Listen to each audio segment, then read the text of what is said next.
Around the world, there's a few ancient houses that have survived the passing of centuries almost untouched, from stone villages buried in sand to cliffside dwellings that have survived for thousands of years.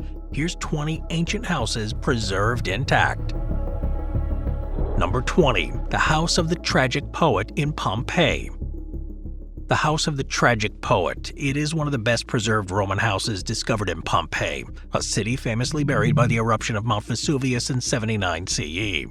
Excavated in the early 19th century, this house gained attention because of its remarkably detailed mosaics and frescoes, which remain intact despite nearly 2 millennia underground. The structure follows the typical Roman layout. Visitors enter through a small vestibule that leads to the atrium, which is an open space with a central impluvium designed to collect rainwater. The house also includes a peristyle garden surrounded by columns, which provided beauty and ventilation, and many of the rooms are decorated with wall paintings, which shows the styles fashionable in Pompeii during the 1st century. One of the most famous features of this house is the mosaic at the entrance, which depicts a black dog chained and accompanied by the warning "Cave Canem," meaning beware of the dog. This detail has become iconic, which symbolizes Romans' domestic life and the everyday precautions of the time. Inside, several mosaics depict scenes from Greek mythology, like the tragic play of Achilles and Agamemnon, which is likely how the house earned its modern name. Unlike some of the grander residences in Pompeii, it doesn't bear graffiti or inscriptions that would identify a wealthy patron or political figure. Its artistic quality, though, suggests that the owner valued cultural refinement and the display of classical stories in domestic decoration. Today, the House of the Tragic Poet is a highlight of Pompeii's park. While not all areas are open to the public at all times due to conservation, photographs and studies provide detailed records. It is one of the most vivid examples of a Roman home frozen in time. Number 19. The Skara Brae Houses, Orkney in Scotland. Far to the north on the Orkney Islands of Scotland is one of Europe's most extraordinarily preserved prehistoric settlements. Skara Brae, a cluster of stone-built houses dating to around 3180 BCE, it's been remarkably well preserved thanks to being buried for centuries beneath sand dunes. When a winter storm in 1850 revealed stone walls along the coast of the Orkneys, the settlement was gradually uncovered, which offered one of the clearest looks into Neolithic domestic life anywhere in the world. The site consists of about 8 dwellings connected by covered passageways. Each house is constructed from flat stone slabs, fitted together without mortar, but in a way that has made it last more than 5,000 years. The interiors are perhaps the most striking feature. Stone furniture remains in place, including beds, dressers, and storage compartments. Now, these aren't reconstructions. The originals have survived, carved out of the local stone. Most of the houses follow the same layout. A central hearth provided light and heat, flanked by 2 stone beds built against the side walls. Opposite the entrance stood a stone dresser or shelving unit where household objects like pottery or stone tools may have been displayed or stored. Niches in the walls do suggest that storage and organization were important in their daily life, and the houses were partially sunk into the ground and then covered with turf or seaweed, which created insulation against the harsh climate. The preservation of it owes much to the site's burial. After the settlement was abandoned, possibly due to a changing climate or maybe encroaching sand, the houses filled in naturally and then were sealed under layers of sand. When they were uncovered in the 19th century, they were in an almost unparalleled state of preservation for structures of such antiquity. Today, it's a UNESCO World Heritage Site, and it's one of Scotland's most visited attractions. Visitors can walk among the stone houses and see the original hearths and furnishings that Neolithic families once used. Because the structures are still in their original positions, Skara Brae does provide a direct connection to the past, more immediate than reconstructions or ruins that survive only in part. It's one of the world's oldest examples of intact domestic architecture, bridging over 5 millennia between its builders and modern people. Number 18. The Villa of Mysteries, Pompeii. Alright, we're headed back to Pompeii, and among the preserved houses here, the Villa of the Mysteries stands out for its size and the remarkable condition of the frescoes. It's located just outside the city walls. This villa was buried along with the rest of Pompeii in the eruption in 79. Excavated in 1909, it became quickly one of the most celebrated archaeological finds from the Roman world. The structure covers nearly 2,000 square meters and includes both public and private spaces. Its most famous feature is a large room decorated with a continuous fresco cycle that runs along the walls. These paintings, executed in the second style of Roman wall painting, show what many scholars interpret as initiation rites into the cult of Dionysus. The imagery includes life-size figures, elaborate scenes of ritual preparation, and representations of both humans and mythological beings. Now, while interpretations differ on the exact meaning of these frescoes, their preservation is extraordinary. The colors remain vivid, the figures appear almost three-dimensional due to the shading and perspective, and that preservation allows scholars to study Roman artistic techniques and religious practices. Beyond the famous room, the villa contains typical Roman domestic spaces, atria, peristyles, baths, and living quarters. The peristyle gardens in particular would have provided light and air to the inner rooms. Stone and brick walls covered with plaster and painted, they've survived the eruption and centuries underground. Roofs and upper stories were largely lost though, but the ground level layout is pretty clear, and it gives the frescoes an almost immediate sense of decorative richness of these elite Roman homes. Today it's accessible to visitors at the archaeological site of Pompeii. Its preservation allows people to walk through the same rooms where the ancient residents lived, worked, and worshipped nearly 2,000 years ago. Number 17. The cliff dwellings of Mesa Verde in Colorado. On the opposite side of the world from Pompeii is one of the most intact groups of ancient houses in North America, the cliff dwellings of Mesa Verde in Colorado. Built by the ancestral Puebloans between the late 12th and early 14th centuries CE, these stone houses are preserved beneath overhanging cliffs, shielded from the elements for centuries. Now, these aren't just single houses, they're entire communities. Some of the most famous, like Cliff Palace, Balcony House, and Spruce Tree House, consist of dozens of rooms, towers, and ceremonial spaces known as kivas. Despite their size, though, the dwellings are built from sandstone blocks held together with a mortar of mud and water. Individual rooms function like living spaces, storage areas, and workshops. Hearths and ventilation systems will show knowledge of airflow and fire safety, and the kivas, the circular subterranean chambers, were likely used for both ceremonial and communal purposes. Ladders and handholds carved into the cliff provided access between the levels and between the dwellings and the surrounding mesa top. When the ancestral Puebloans left the area around the late 13th century, possibly due to prolonged drought, the structures were abandoned, but they remained relatively undisturbed. Modern archaeological study of Mesa Verde began in the late 19th century, when ranchers and explorers drew attention to the site. In 1906, President Theodore Roosevelt established the Mesa Verde National Park, making it one of the earliest U.S. national parks created to protect the cultural heritage here. Today it preserves nearly 600 cliff dwellings along with thousands of other archaeological sites. These houses stand as some of the most intact examples of pre-Columbian domestic life in North America and offers direct insight into how the ancestral Puebloans lived, organized their space, and adapted to a challenging landscape. Number 16. House of the Fawn, Pompeii. Alright, back to Pompeii again, the House of the Fawn. It's one of the largest and most impressive residences uncovered in Pompeii. Dating to the 2nd century BCE, it covers nearly 3,000 square meters and occupies an entire city block. It was excavated in 1830. It's named after a bronze statue of a dancing fawn found in the central atrium, which remains one of the best-known artifacts from the site. Now, the size of the house reflects the wealth and social standing of its owners. Unlike the smaller Pompeian homes, the House of Fawn has 2 atria and 2 peristyle gardens, creating a highly symmetrical and elaborate layout. The entrance leads into the Tuscan atrium, where the fawn statue once stood above the impluvium.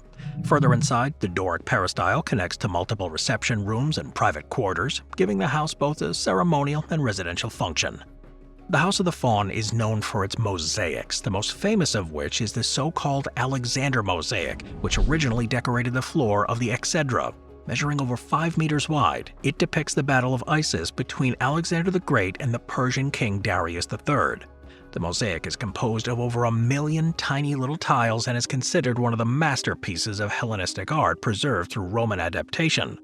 Today, the original mosaic is housed in the National Archaeological Museum of Naples, while a replica remains in the house itself. While the exact owner is unknown, the scale of it suggests it belonged to a member of the local aristocracy. The construction and ornamentation show the prosperity of Pompeii during the late Republic, and despite damage from the eruption and later earthquakes, the layout of the house and much of its decoration remain intact, making it one of the most important domestic archaeological sites in Italy. Number 15. The Catalhoyuk houses in Turkey. In central Turkey is one of the most significant Neolithic settlements ever excavated, Catalhoyuk. Occupied from around 7100 to 6000 BCE, it is often considered one of the earliest known cities. Now, what makes Catalhoyuk remarkable for this list is the survival of dozens of mud brick houses, many of them intact enough to reconstruct how families lived more than 9,000 years ago. The houses at Catalhoyuk were tightly packed together with no streets between them. Instead, people moved across the settlement by climbing onto the flat rooftops and using ladders to enter through openings in the ceilings. This unusual design gave the community a honeycomb-like structure and may have helped with defense and efficient use of space. Inside, each house followed a fairly standard plan. Rectangular rooms were built with plastered walls and floors, often repainted and maintained over generations. Central hearths provided warmth and space for cooking, and platforms along the walls served as seating, working surfaces, and sleeping areas. The interiors were carefully maintained, with walls sometimes decorated in red paint or with reliefs of animals. Human remains here were frequently interred beneath the platforms inside the houses. Some buildings contained multiple burial sites, suggesting that the house itself served as a long-term family or lineage space. Wall paintings, figurines, and symbolic objects found inside further suggest that the house was a domestic and spiritual unit. Excavations beginning in the 1960s under James Millart and later directed by Ian Hodder revealed dozens of intact houses, and modern conservation efforts, including protective shelters, continue to safeguard these remains. These intact houses show early urban planning, social organization, and symbolic traditions. They show that even 9,000 years ago, humans built durable, organized domestic spaces that supported both daily life and culture. Number 14. House of the Vettii, Pompeii. Alright, one more trip back to Pompeii. The House of the Vettii is one of Pompeii's most carefully preserved places, offering a detailed look into the lifestyle of wealthy Romans in the 1st century. It was excavated in the late 19th century, and the house belonged to two freedmen brothers, Aulus Vettius Conviva and Aulus Vettius Restitutus, who became prosperous merchants. Their home showed how newly wealthy citizens could display their status and cultural refinement through architecture and decoration. The layout of the house follows the typical Roman domus plan, but on a lavish scale. The entrance opens to a large atrium with an impluvium to collect rainwater, and beyond lies a peristyle garden, which is surrounded by decorated rooms. Unlike some older Pompeian houses, the House of the Vettii emphasizes the peristyle and its surrounding spaces rather than the atrium. The walls are covered in vivid 4th-style paintings, the final phase of Roman wall painting before Pompeii's destruction, and they include mythological scenes like Hercules strangling the snake in his crib, the punishment of Dirce, and the god Priapus weighing his phallus against a bag of money, a clear symbol of prosperity.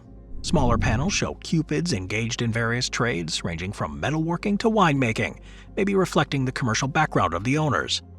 While the Vettii brothers were not members of the old aristocracy, their house shows how freedmen could rise in status and use art and architecture to align themselves with elite culture. Today, the House of the Vettii has undergone some major conservation, reopening to visitors in 2023 after years of restoration work. The frescoes here remain some of the most vivid in Pompeii and allows modern audiences to experience the colors, the symbols, and the messages that once greeted guests nearly 2,000 years ago. Number 13. The Viking Longhouses of Lanceau Meadows, Newfoundland, Canada. On the northern tip of Newfoundland is one of the most significant sites in North America, Lanceau Meadows, the only confirmed Viking settlement on the continent. Dated to around 1000 CE, it preserved the remains of Norse longhouses, rectangular turf and timber buildings that served as living spaces for the settlers who briefly established themselves in this region. The longhouses at Lanceau Meadows are not reconstructions but original remains. The excavations beginning in the 1960s show the outlines of 8 buildings, including 3 large halls, several smaller dwellings, and workshops. The structures were built with wooden frames covered by layers of sod, which provided insulation against the cold climate, and the foundations, hearths, and even impressions of wooden posts remain intact, showing a clear sense of how the buildings were constructed. Inside, the central hearths provided light and heat. The long, narrow spaces likely accommodated multiple families, with benches or raised platforms along the walls serving as sleeping areas. Artifacts like iron nails, rivets, and a spindle whorl indicate that the inhabitants engaged in ship repair, blacksmithing, and textile production. The presence of these items here confirms the site is a Norse settlement rather than a later imitation. The turf walls collapsed over time, but they left behind clear outlines and compacted layers that revealed the original dimensions. The largest hall measured nearly 28 meters in length, comparable to contemporary houses in Greenland and Iceland. That consistency shows that the settlers brought established building traditions with them across the Atlantic. This site provides physical evidence of Viking exploration in North America, confirming the accounts found in the Norse sagas about journeys to Vinland. While the settlement was short-lived, its intact houses prove that the Norse established a real foothold, however temporary, in the New World nearly 500 years before Columbus. Number 12. The Cave Houses of Kandavan, East Azerbaijan in Iran. In the village of Kandavan, located in Iran's East Azerbaijan province, people still live in homes that date back hundreds of years and are carved directly into volcanic rock. These houses, some of which have origins stretching back more than 700 years, represent one of the world's best preserved examples of troglodyte dwellings still in use.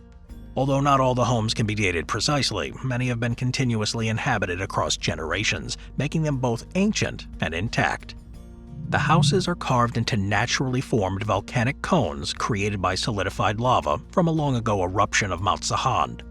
Over centuries, residents hollowed out the cones to create multi-level dwellings with rooms stacked vertically.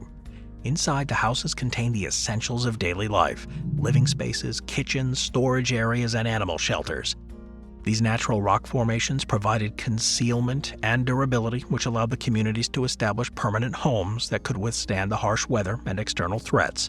And the fact that these houses are still used today speaks volumes to their effectiveness in their design.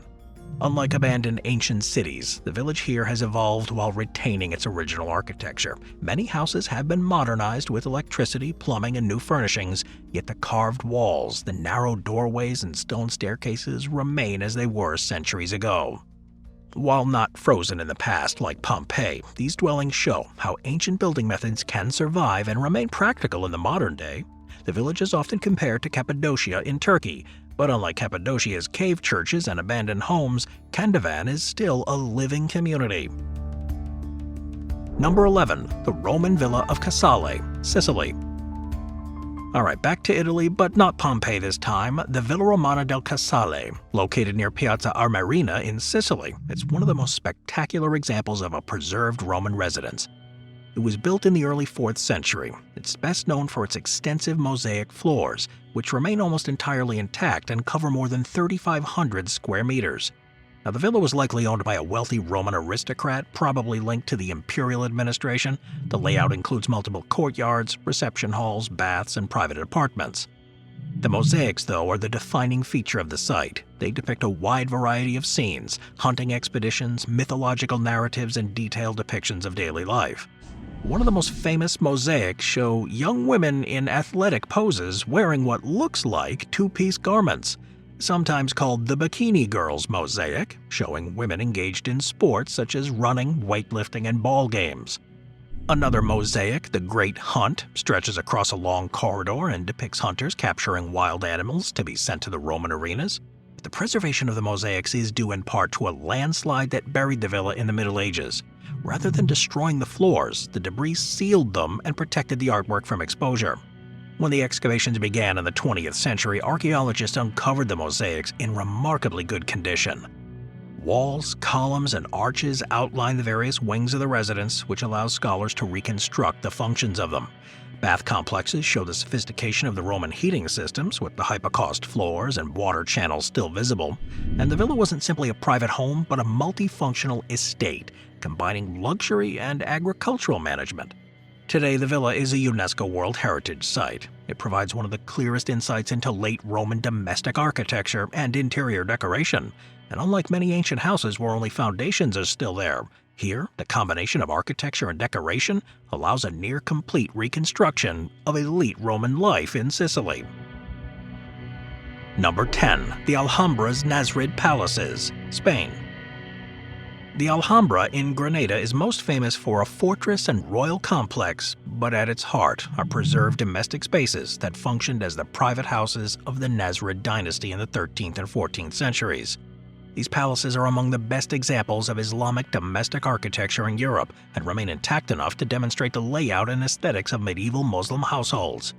The Nasrid palaces include the Mexuar, the Camreres Palace, and the Palace of the Lions.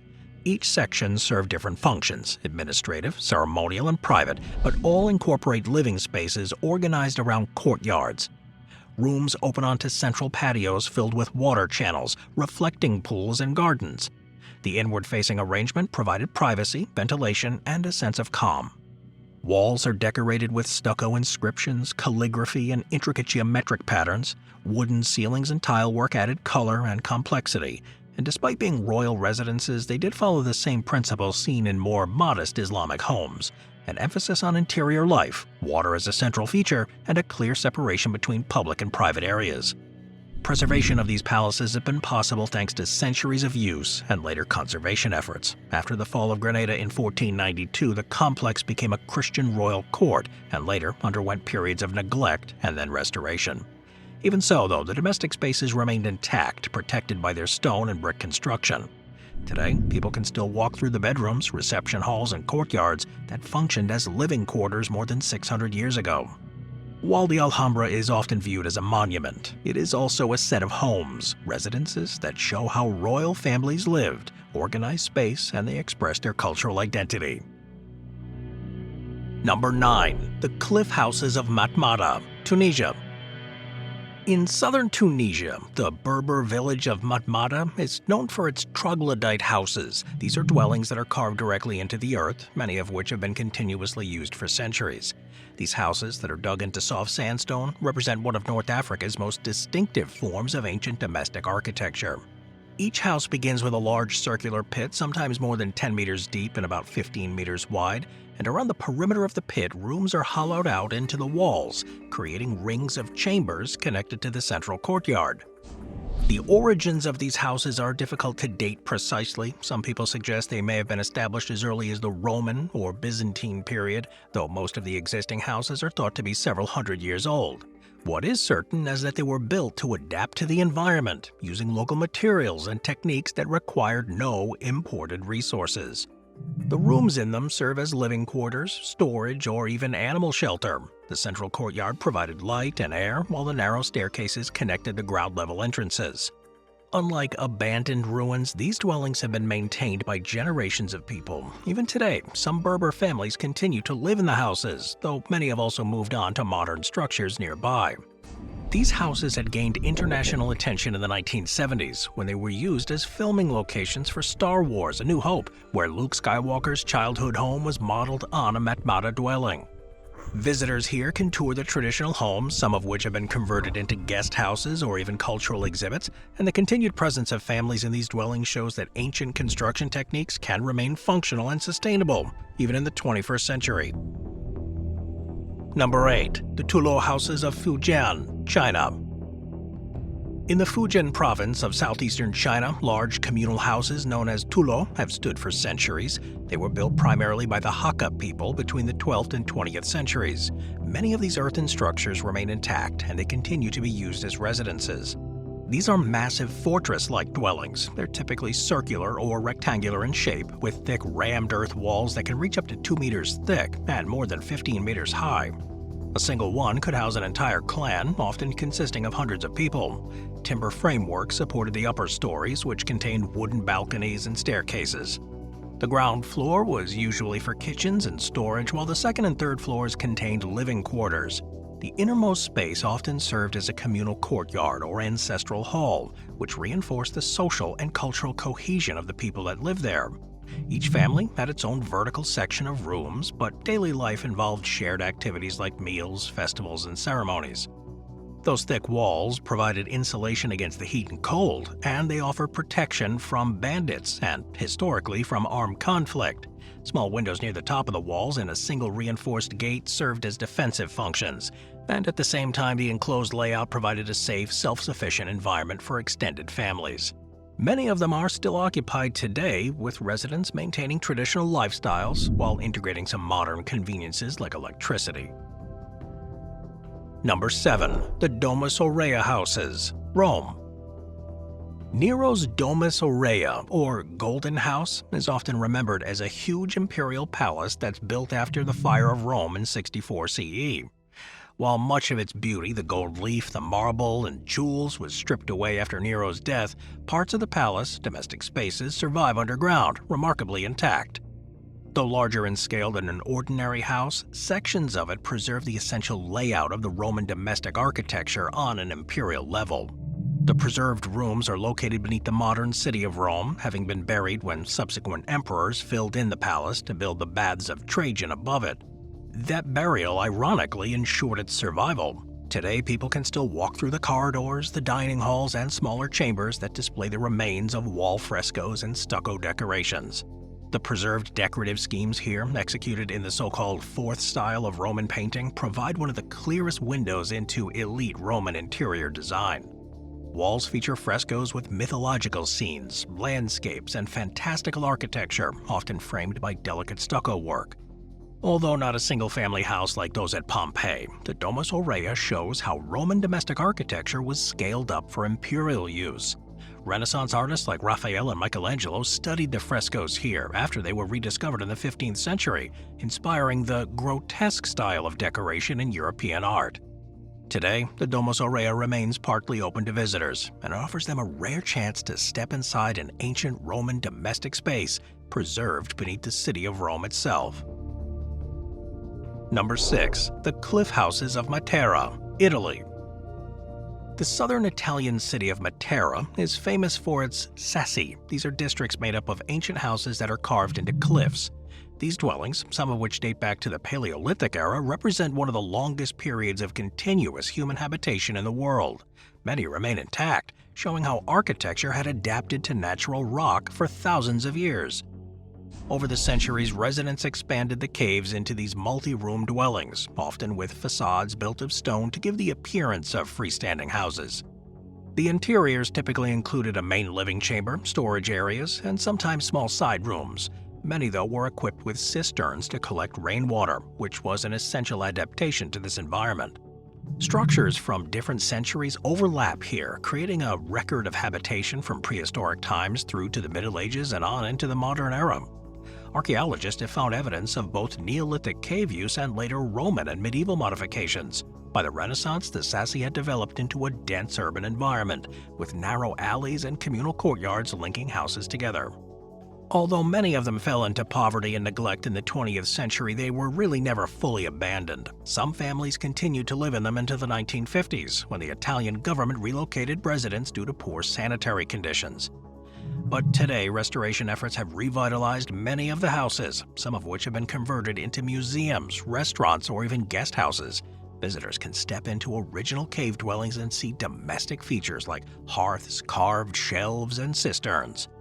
From prehistory to the present, the same carved spaces have served as homes, shelters, and gathering places. The intact preservation of these cliff houses shows how human ingenuity has shaped and reused the natural environment across the millennia. Number 5. The Pueblo Houses of Taos, New Mexico. On a desert plateau in northern New Mexico is Taos Pueblo, one of the oldest continually inhabited communities in the United States.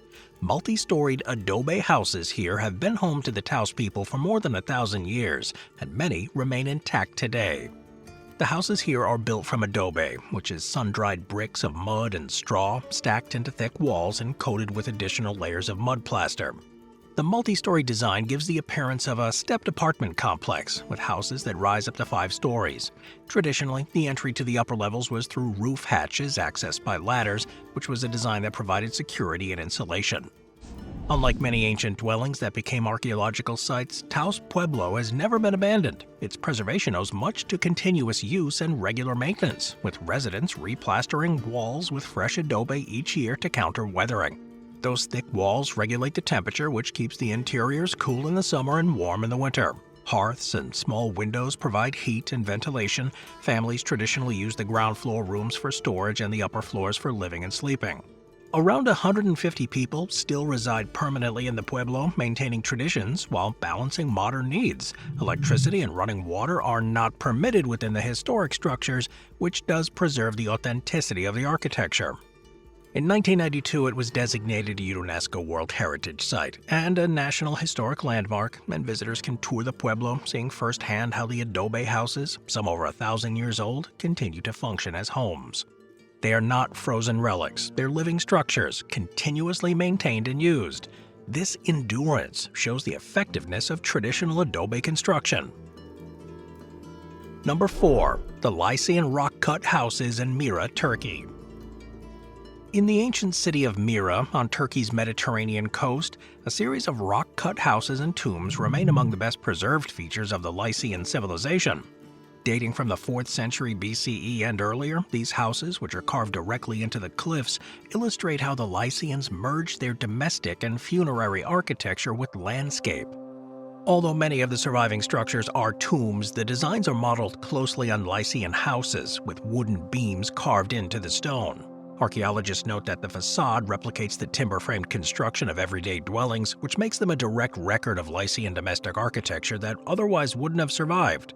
The intact carvings show door frames, roof beams, and even some stylized shutters, all executed in limestone but based on real building techniques once used in wood. The interiors, though, are simpler, consisting of rectangular chambers, and in the case of the tombs, these held burials, but their domestic-style features confirm that the Lycians imagined homes for the dead that mirrored the houses of the living. Protected from flooding and later building activity, the facades do remain largely intact, with visible details after more than 2 millennia. These houses are part of a broader Lycian tradition of carving architecture into the mountains, seen at other sites like Xanthos and Telmessos, but the examples at Myra are among the most striking.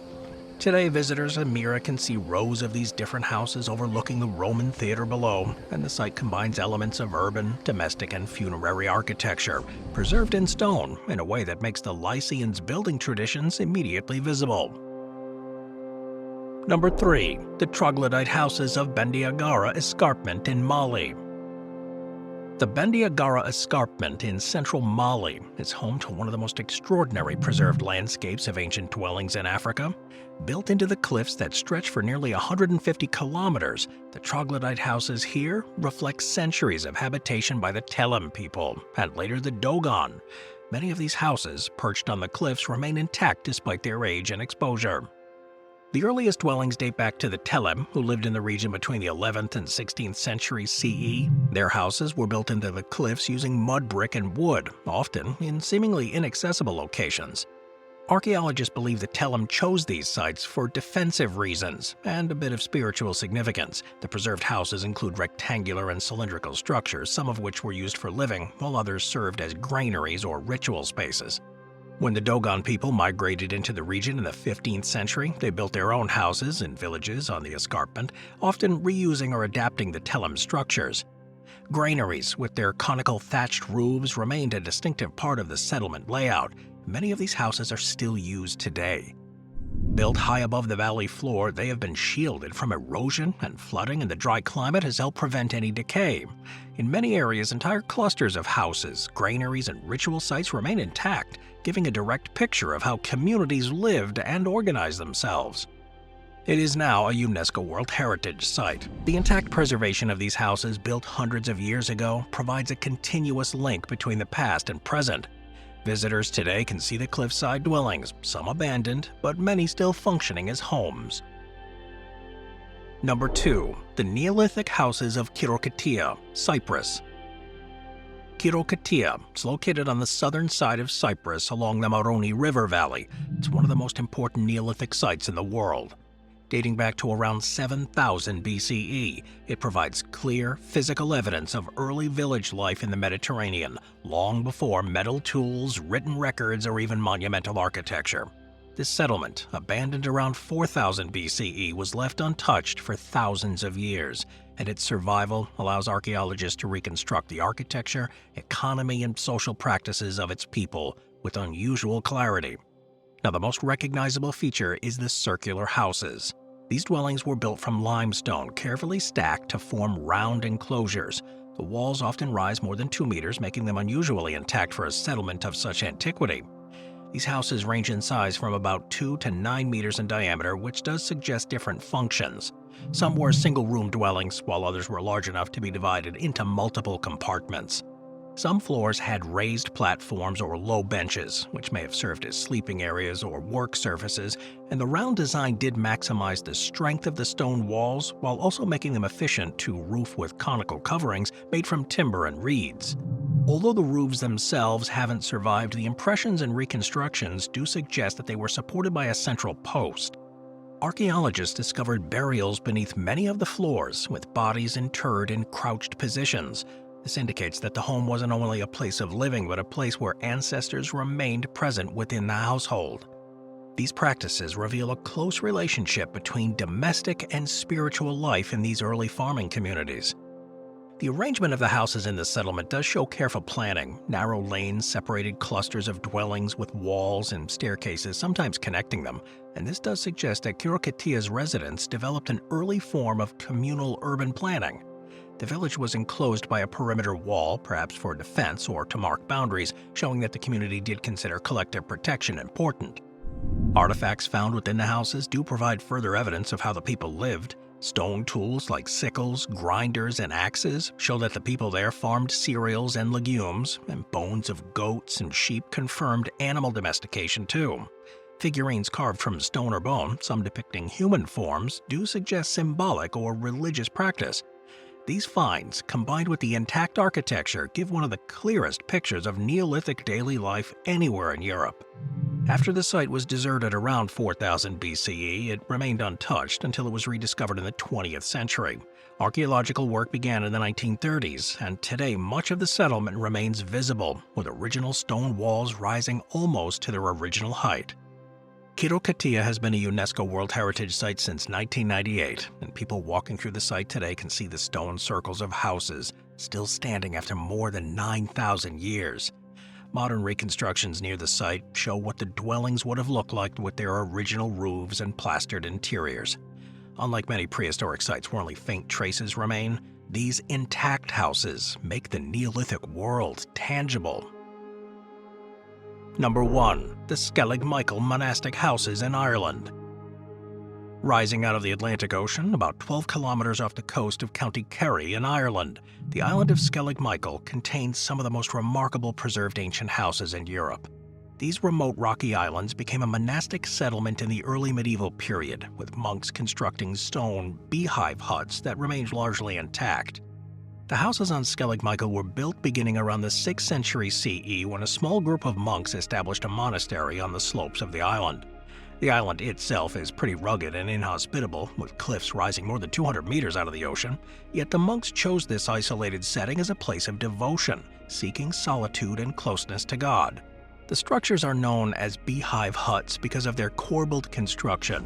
Built from local quarried stone, the walls were laid in horizontal courses that gradually tapered inward, forming a dome-like roof without the use of mortar. This technique distributed the weight evenly and created a strong, waterproof structure capable of withstanding Atlantic wind and rain. These thick stone walls did also provide some insulation, which kept the interiors dry and stable. Each hut is small, usually only about 2 to 4 meters across inside. The interiors are simple, containing space for a sleeping, prayer, or minimal storage area. The community consisted of several of these huts grouped around a central enclosure, along with the oratories, small chapels, cisterns for collecting rainwater, and terraced gardens where monks grew food. Together, these elements formed a self-sufficient settlement that endured for centuries. Many of the huts remain completely intact with their stone roofs still in place. This is partly due to the skill of their builders and partly to the island's isolation. Unlike many medieval sites that were dismantled for building materials or reshaped by later construction, the Skellig Michael huts were left largely untouched after the monastery was abandoned in the 12th or 13th century. The site has continued to fascinate historians. It provides direct evidence of how early Irish monks lived in extreme simplicity, dedicating their lives to prayer in one of the most isolated places imaginable. Today, Skellig Michael is a UNESCO World Heritage Site. Access is tightly controlled to protect these structures and environment. But visitors who make the boat trip and climb the steep steps can stand inside the very huts where monks lived more than 1,000 years ago. This experience shows the combination of practicality and spirituality that shaped the early Christian architecture in Ireland. The Skellig Michael houses are not grand palaces or sprawling estates. They're small, austere, and functional. Yet the preservation of them makes them among the most powerful ancient dwellings in the world. They are monuments to human endurance, faith, and the ability to create lasting homes, even in the most remote and challenging of landscapes.